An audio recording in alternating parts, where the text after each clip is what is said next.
Chers amis, mille grâces d'être parmi nous à Némosus. Vous l'aurez compris, Némosus, c'est la ville de Nîmes. Nîmes dont on dit que c'est ici que l'on trouve l'architecture romaine la mieux conservée à ce jour.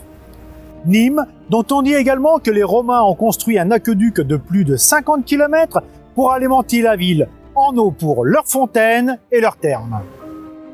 Nîmes, la Rome française, est un sujet R2M. Audiovisuellement vôtre.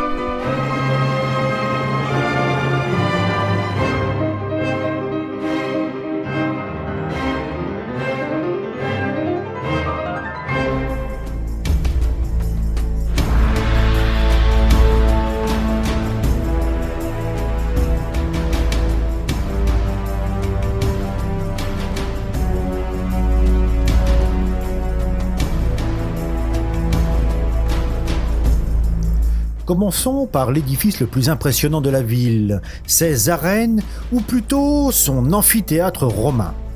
Construit vers 70 de notre ère, peu après le Colisée de Rome, c'est l'un des amphithéâtres romains les mieux conservés au monde. Avec ses 133 mètres de long, 101 mètres de large et ses 24 000 spectateurs, il fait partie des 20 plus grands amphithéâtres romains.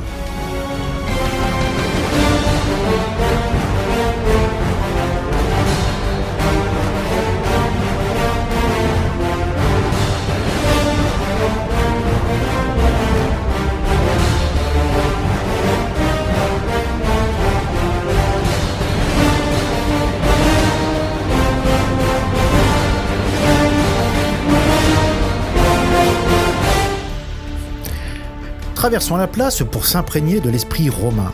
C'est tout un ensemble qui va nous faire vivre la romanisation de la Gaule et ses 25 siècles d'histoire de la région marquée par l'empreinte romaine.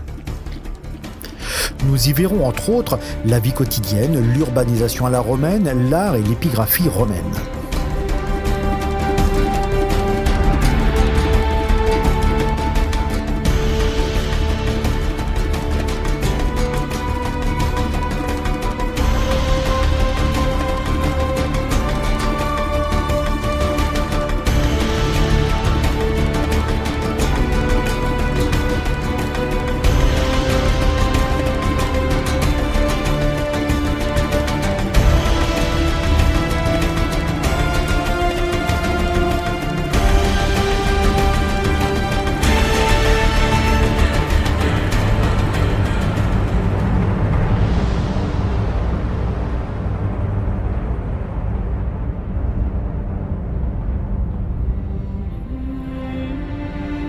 L'histoire de la ville de Nîmes remonte à l'Antiquité, à l'image des grands monuments tels que l'amphithéâtre que l'on vient de voir, la maison carrée ou encore la tour Magne.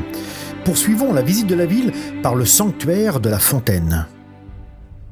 Au cœur des jardins de la Fontaine, l'emplacement de la source originelle est probablement le premier lieu de vie.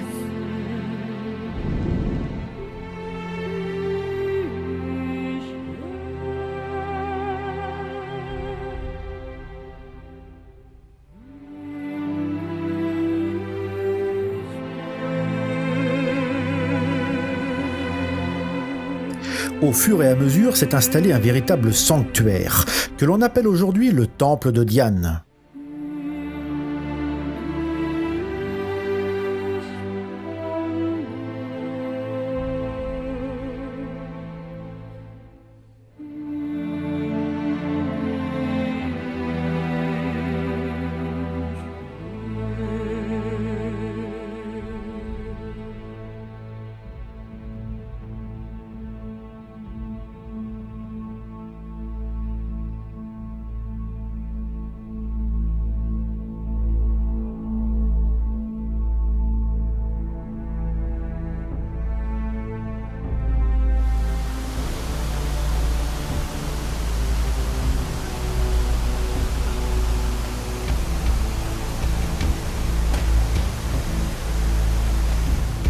En surplomb des jardins, nous arrivons sur la tour Magne, qui est un élément de la très longue et très forte enceinte romaine.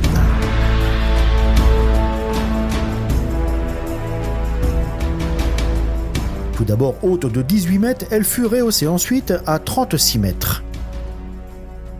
Cette tour, composée d'un soubassement octogonal, servait à la fois un rôle défensif et à la fois un rôle de tour de guet.